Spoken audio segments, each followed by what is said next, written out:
you said a couple of days ago you were going to just stick the engine back in, but I didn't think it'd be quite this quick. Well, you've got to get on with it, haven't you?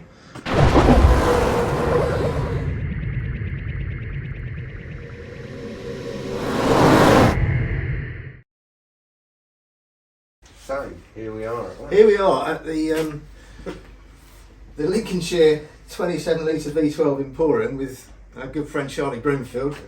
And look, we last left Charlie with his car running.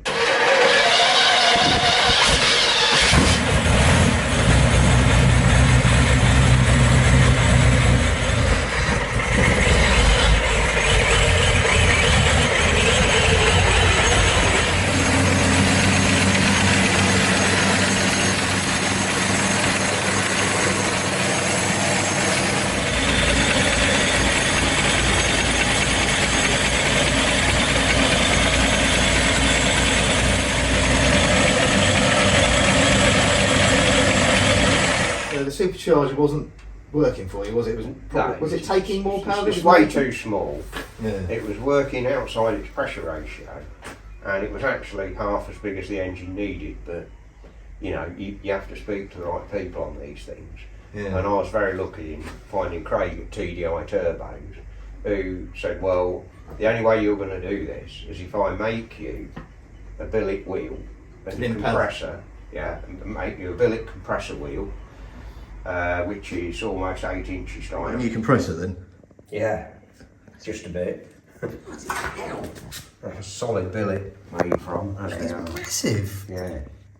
I think it's 175 or 180 mil exducer.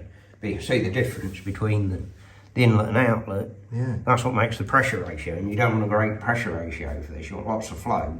And then the housing is a modified HX82. Well, what would that normally live on, an HX82? It would be on a QSK60, a 60 litre Cummins V16. 60 litre? Yeah. That'd be diesel. Yeah, so that would be like 1500 RPM driving a generator or something, or in a boat. And they'd have 2 of those. But he's bored the You've only got one? Yeah, he's bored the middle out, and he reckons it'd be good for 1400 horsepower. But all we've got to do really is ascertain this drive ratio so that we're getting the boost we need at the RPM, and then once that's done, it can at last go back in the car. This shaft here. Yeah, so hang on a second, you say go back in the car, what have we got here? This is your homemade engine. This whole thing's the dynamometer, yeah. So here's the engine. Yeah, and then after that you've got 2 electric retarders off coaches. Teslas? Telma, the French, and there's 2 bus alternators which supply the current for the retarders to make the eddy currents to retard it.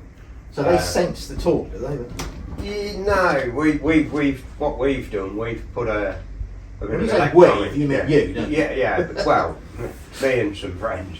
They've made a little bit of electronics up, and there's a trigger wheel on the ring gear, and it you can dial in an RPM on the brake, open the throttle, and it'll just hold it there. Without that, you can't do it.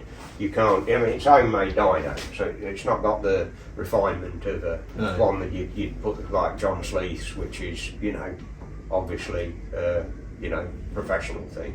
And he's professional as well. So, yeah, you make more progress with John in 10 minutes than you do in 10 years buggering about on your own. But the idea of this is so that you can test your new supercharger. Just so we can get this gearing ratio. So correct. This looks like a turbo to most. Yeah, it's a compressor from a HX82. But you're not driving it with exhaust gas. No, it's belt driven. This is a homemade gearbox. Yeah, homemade gearbox with an oil supply and an oil return. And this is the gearbox I had originally, because it was originally a whole set machine. So the bolt pattern's the same, but I had to make a new spindle. But this is a much bigger compressor wheel, so you're spinning it more slowly. Yeah. This is, I've got this, I reckon I've got this about 35 or 36,000. What was the old one? Oh Christ, we were 56,700. 56,700. Right. And it was actually taking the extra power that the engine was making to drive it. And we wonder why we had problems with drives and stuff. and I think that was part of it. It was taking something like 100 horsepower. Yeah, oh, probably a bit more than that. Yeah, probably a bit more. What do you think this will take? I don't know. If you're lucky 60, it could take over 100. You're hoping it'll make what? Well, what level of boost are you looking for? I wouldn't want to go past. If it would stand 10 or 12, I reckon that's all it would stand. That high? Yeah. mean Merlin's ran at 14. Was it 14? But weren't they lower compression rates? No, 16 psi without intercooling, and made, I think it was 1400 and odd horsepower. But they had a lower compression, but they didn't have as good fuel distribution because they were sucking through a carburettor, and they had to run it really rich, so the leanest cylinders would be okay. Right. So this is a ratio. This is 7:1, but we've got fuel injection. Port fuel injection, and I mean you lose a little bit of the cooling effect on the charge when you don't have the carburettor on the inlet, which was what Rolls-Royce, their excuse for keeping it that way, but in reality the fuel injected engines made about 10% more power, but they were 17% more economical. It makes a big difference. Yeah, it does. Yeah, you could land in the water, couldn't you? And, get your boat out. Yeah. Luckily, you haven't got that problem. No. We can pull over and go bugger at the side of the road. So you're driving this supercharger with a shaft that runs. Yeah, it's got a shaft here running back, which won't be in the car because it will have to have a flexible coupling in, and then it's the side shaft. It's driven at 3 times engine speed by a big tooth belt in there. Right. That's just a lash out of bits of scrap to make it work here, just to prove it really, see what happens. And so when you put this back in the car, will you be mounting the supercharger at the front of the engine? It will be there. Because it used to live right back there, didn't it? That won't fit under the hood, it's too big now. It's too big.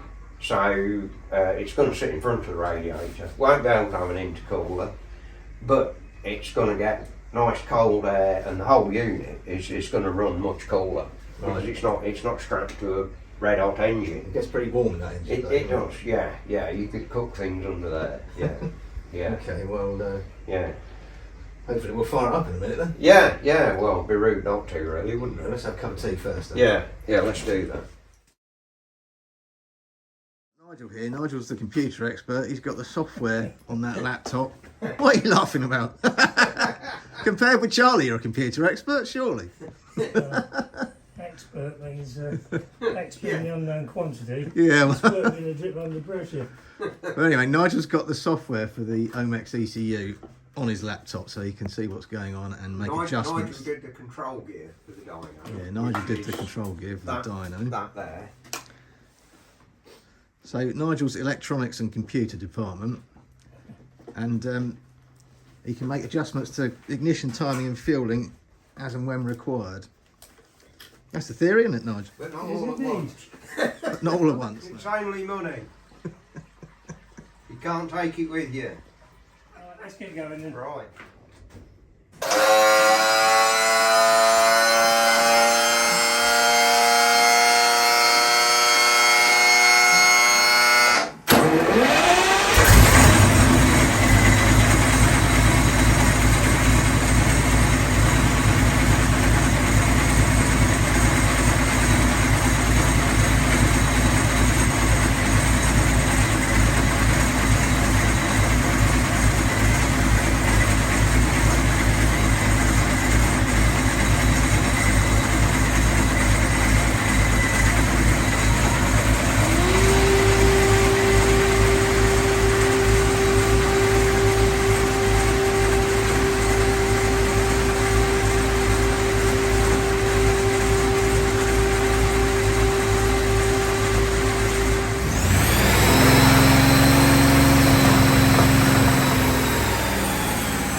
urgent.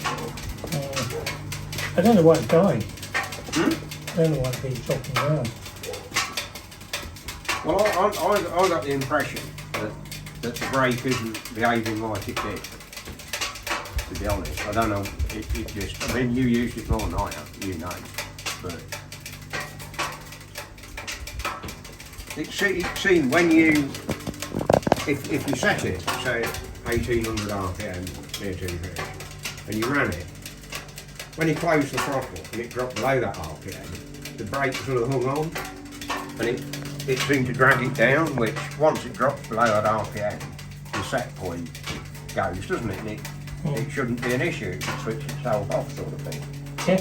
But I don't know. Well, you're pushing it more. It felt to me like it was releasing. Yeah. So you thinking you might just put it back in the car and take it up to John Well, Sleeth? if you know, I mean, time gets on, and so yeah, I mean, get it back in the car, and there's a hell of a lot of work to make the sort of subframe that's going to carry this in front of the rad, and the drive shaft to do. And at the end of the day, I can still play around with the ratios,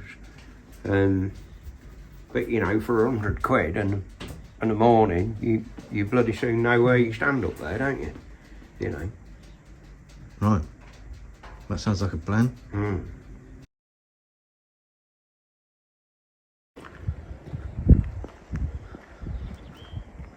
I know you said a couple of days ago you were going to just stick the engine back in, but I didn't think it'd be quite this quick. Well, you've got to get on with it, haven't you?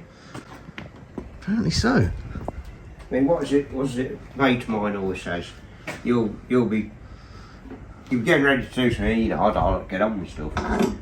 Well, I just want to wait. Oh, what for? You know, I'm 70 years old now, what do I want to wait for? I'll wait too long, I'll be dead. Well, it's a bit presumptive, but yeah. So that's going back in then, Charlie. yeah. We'll just get organised and we'll lower it in. Yes, there's going to be a really complicated sort of cradle. Well, it might not be complicated. To hold the blower. Yeah. Which is going to sit right at the front, in front of the radiator. Yeah, where that half round. And where that half round is there. So is it going to stick out the front like an old blower Bentley? The end of the inlet will be flush with that. So there'll probably be a valve mouth, big valve mouth on it. You know, but then running on the road, it won't have some sort of something on there to stop it sucking up Small children. small children, animals. Yeah.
I mean, if you look now, it looks like an enormous amount of space there, doesn't it?